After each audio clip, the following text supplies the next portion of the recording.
प्रेत योनि सबसे खराब योनि है। प्रेतों का पेट बड़ा होता है और भूख बहुत ज़्यादा लगती है। इतनी ज़्यादा लगती है कि वह भूख के मारे पागल रहता है। उसके मुंह का छेद छोटा रहता है कि उसमें चावल या कोई चीज़ नहीं जा सकती। इसलिए प्रेत योनि बड़ी दुख की होती है। जब आपने जीवों को बीच में ही मार दिया, समय पूरा नहीं हुआ, तो वो किसको लगेंगे? हमको लगेंगे। वो जो आप काम करोगे आपको लग जाएंगे, लड़की लड़के को लग जाएंगे, औरत को पति को लग जाएंगे। तो बीमारी लग गई फिर दवा खाते रहना, फिर दूसरी प्रेतात्मा लग गई, फिर तीसरी लग गई, दवा खाते रहो। यही सब होता रहेगा और अच्छा नहीं होगा। आप तो ये कर्म विधान समझते नहीं हो कि किसका क्या विधान है। इसको योगी लोग ही जानते हैं और कोई नहीं जानता। संत तो सब जानते हैं, लेकिन योगी भी जानते हैं कि वास्तव में ये कैसा विधान है। आप इसको ऊपर की बुद्धि से समझना चाहते हो तो ऊपर की बुद्धि से नहीं समझ सकते। बाबाजी ने कहा कि जब से आपका राज्य हुआ है, इतनी हिंसा हुई है, इतने आदमी पशु पक्षी जानवर मारे गए कि इनकी जीवात्माएं भूत योनि में चली गईं।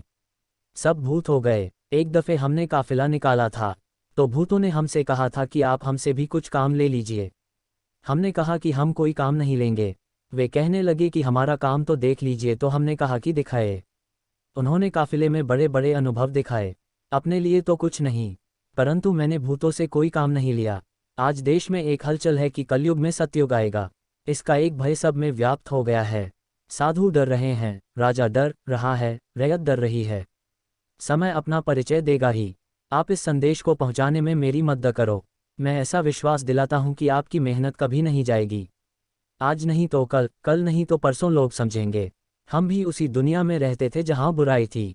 ऐसे ही और लोग भी धीरे धीरे निकलकर इधर आते जाएंगे, उधर से दूर होते जाएंगे, एक अच्छे समाज में आ जाएंगे। ऐसा नहीं कि बुरे से लोग अच्छे नहीं बनते हैं। जब जमीन तैयार करनी होती है तो मेहनत करनी होती है। आप लोग अपनी जगह पर रहो ताकि जो बागीचा लगाओ उसका फल खाओ। ऐसा फल बिरले को ही मिलता है। देखा ये गया कि जो बगीचा लगाता है खुद फल नहीं खाता, उसकी औलाद खाती है। हम चाहते हैं कि तुम भी खाओ और दूसरों को भी खिलाओ।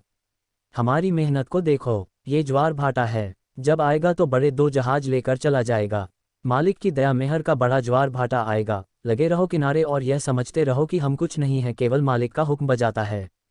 इनसी राजसत्ता की भूख चंद लोगों में छूत बनकर फैल गई। उसे पूरा करने के लिए, लोकतंत्र का नाम रखने के लिए अनेक तरह के नारों का जन्म हुआ। झगड़े, फसादों, दंगों को भड़काया गया। ये सब छूत की बीमारी की तरह से परिवार समाज से गुजरती पूरे देश में फैल गई।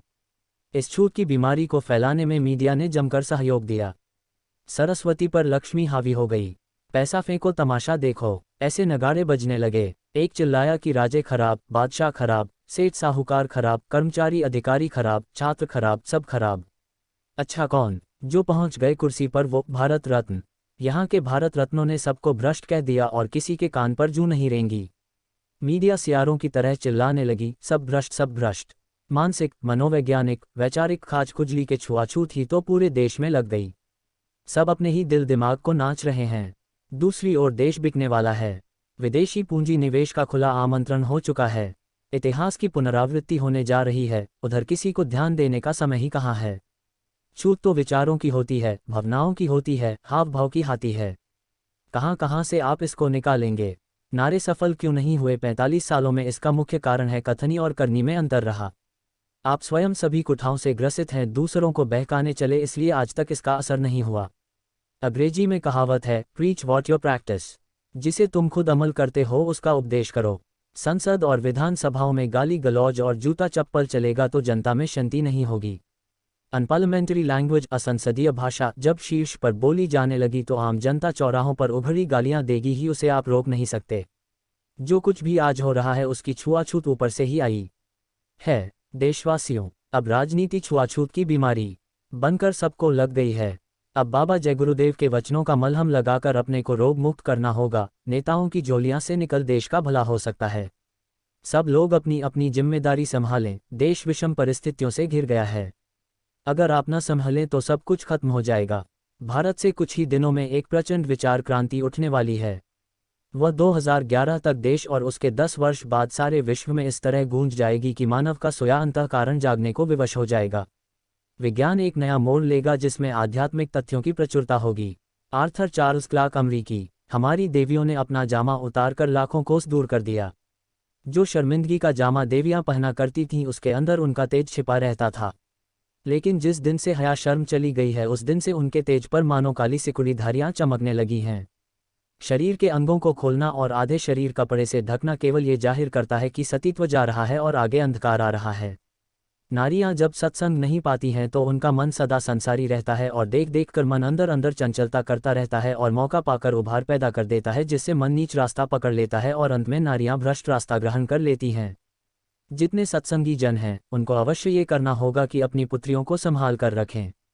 शहर के जो लोग पढ़े लिखे हैं वो चाहते हैं कि लड़कियां आज़ादी के साथ रहें, परंतु आज तो आज़ादी है, भविष्य उनका अवश्य बर्बादी का होगा। आज लड़कों को और लड़कियों को ऐसी हवा खिलाई जा रही है जिस हवा के द्वारा विष पैदा हो जाए, यानी दोनों का जीवन नष्ट अर्थात पतन की ओर अग्रसर हो जाए। शराब का गुण है कि वो मांस मांगेगी और मांस शराब का गुण है कि स्त्रियों की तरफ उनकी वासनाएं जाएंगी। ये गुण है, जिस चीज़ का जो गुण है वह उसी तरफ को अग्रसर करता है। इन्हीं चीज़ों का खंडन है। चाहता हूं कि लोगों की बुराइयां दूर हो जाएं और लोग अपने धर्म कर्म में रहें, नियमों का पालन करें, तो तकलीफ किस बात की।